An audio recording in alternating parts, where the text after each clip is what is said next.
রাসূলুল্লাহ সাল্লাল্লাহু আলাইহি ওয়াসাল্লাম জন্মের সময় ফেরেশতাদের সাথে শয়তানের তুমুল ঝগড়া। যেদিন ভোরবেলায় মহানবী সাল্লাল্লাহু আলাইহি ওয়াসাল্লাম জন্ম নেন, সেই দিন বিশ্বের সবগুলো মূর্তি মাটির দিকে নত হয়ে পড়ে।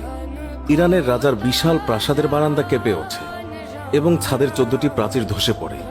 বিশ্বের সব সম্রাটের সিংহাসন উল্টে পড়েছিল। বিশ্বের সব রাজা বোবা হয়ে পড়েছিলেন, অর্থাৎ তারা কথা বলতে পারছিলেন না। সেদিন গণকদের সব জ্ঞান লুপ্ত হয় এবং জাদুকরদের জাদুগুলো অকার্যকর হয়ে পড়ে। বিশ্বনবী সাল্লাল্লাহু আলাইহি ওয়াসাল্লাম জন্মের সময় শয়তান তার সন্তানদের মধ্যে আর্তনাদ করে ওঠে। ফলে সবগুলো শয়তান তার কাছে এসে বলে, কেন এত পেরেশান বা উদ্বিগ্ন হয়েছ? সে বলল, কাল রাতে কি হয়েছিল? রাতের প্রথম থেকে এই পর্যন্ত দেখেছি যে আকাশ এবং জমিনের অবস্থা বদলে গেছে। ভূপৃষ্ঠে ঘটে গেছে এক বিরাট ঘটনা। ঈসা আলাইহিসসালাম ঊর্ধ্ব আকাশে চলে যাওয়ার পর আর কখনো এত বড় ঘটনা ঘটেনি। সবাই গিয়ে খোঁজ খবর নাও যে কি ঘটেছে। শয়তানরা চারিদিকে ছড়িয়ে পড়ে এবং ফিরে এসে বলে, কই, কিছুই তো দেখলাম না। বড় শয়তান বা শয়তানের নেতা তখন বলল, এই বিষয়ে খোঁজ খবর নেওয়া আমাদের কাজ। আর তারপর সে পবিত্র মক্কার কাবাঘর সংলগ্ন অঞ্চলে আসলো। সে দেখল যে ফেরেশতারা কাবাঘরের চারিদিকে ঘিরে রেখেছেন। শয়তান সেখানে ঢুকতে চাইলে ফেরেশতারা হুঙ্কার দিলেন। ফলে সে ফিরে আসে এবং চড়ুই পাখির মতো ছোট হয়ে হেরা পর্বতের দিক থেকে সেখানে প্রবেশ করে। জিবরাইল আলাইহিসসালাম বললেন, ওরে অভিশপ্ত, ফিরে যা। সে বলল, হে জিবরাইল, আমার একটা প্রশ্ন আছে, বলতো আজ রাতে কি ঘটেছে?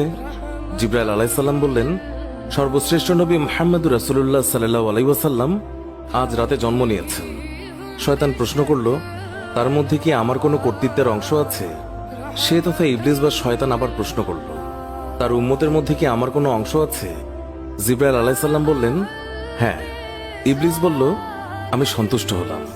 হযরত হালিমা বর্ণনা করেন, শিশু মুহাম্মদ রাসূলুল্লাহ সাল্লাল্লাহু আলাইহি ওয়াসাল্লামকে আমার গৃহে আনার সাথে সাথেই রহমত বরকত প্রকাশ হতে লাগল। এত পরিমাণ দুধ নির্গত হলো যে রাসূলুল্লাহ সাল্লাল্লাহু আলাইহি ওয়াসাল্লাম এবং তার দুধ ভাই একান্ত তৃপ্তির সাথে দুধ পান করে ঘুমিয়ে পড়তেন। আর উটনির দিকে চেয়ে দেখতে পাই সেগুলোর স্তন দুধে পরিপূর্ণ হয়ে গেছে। বিবি হালিমা বলেন, আমার স্বামী উটনির দুধ দহন করলেন এবং আমরা তৃপ্তির সাথে তা পান করে সারা রাত আরামে কাটালাম। দীর্ঘদিন পর এটাই প্রথম রাত্রি যাতে আমরা শান্তিতে ঘুমিয়ে পড়লাম। আমার স্বামী বললেন, হালিমা, তুমি খুবই ভাগ্যবান এক শিশু নিয়ে এসেছ। আমি বললাম, আমারও এটাই ধারণা, এই শিশু অত্যন্ত সৌভাগ্যবান। বিবি হালিমা আরো বললেন, মক্কা থেকে ফেরার পথে শিশু মুহাম্মদকে কোলে নিয়ে যে দুর্বল বাহনটিতে চলতে লাগলাম, মুহাম্মদ রাসূলুল্লাহ সাল্লাল্লাহু আলাইহি ওয়াসাল্লামের বরকতে বাহনটি এত দ্রুত চলল যে সবার বাহনকেই হার মানালো। আমার সাথী মহিলারা আশ্চর্য হয়ে বলতে লাগলো, এটা কি সেই দুর্বল সওয়ারি যার উপর আরোহণ করে তোমরা প্রথম এসেছিলে? তারপর বাড়ি এসে দেখলাম সমস্ত বকরিগুলো দুধে পূর্ণ হয়ে গেছে, অথচ কিছুক্ষণ পূর্বে সেগুলো দুধ শূন্য ছিল। আমার গোত্রের লোকেরা তাদের রাখালদেরকে নির্দেশ দেয় যে তোমরাও তোমাদের পশু ওই জায়গায় চড়াও যেখানে হালিমার বকরি চড়ে। কিন্তু তা তো চারণ ক্ষেত্রের বিশেষত্ব ছিল না, বরং গায়েবী মদদ এবং বরকতের মধ্যে তা নিহিত ছিল। তা ওই সমস্ত লোক কোথায় পাবে? এইভাবে আমরা প্রায় তার বরকতের ঘটনাবলী প্রত্যক্ষ করতাম।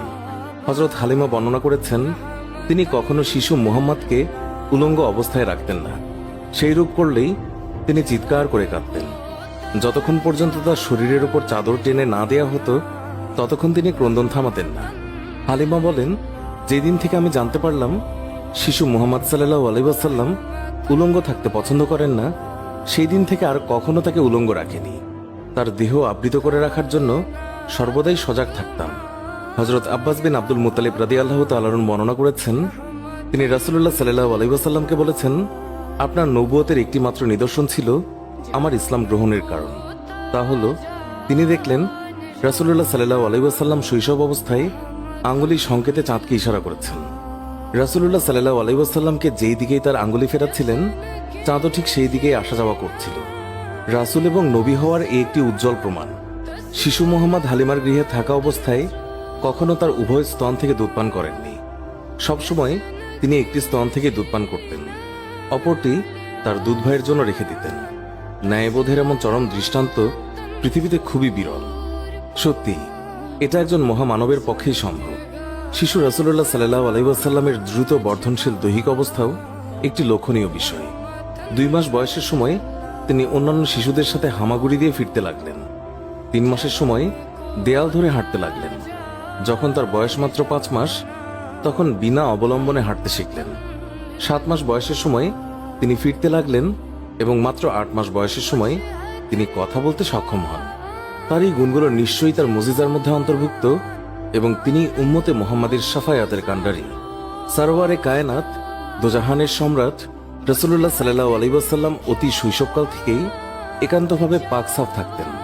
সাধারণত শিশুরা নিজের প্রস্রাব পায়খানা নিজের অঙ্গে প্রত্যঙ্গে বা জামা কাপড়ে মাখে, এমনকি তা মুখে দিয়ে থাকে।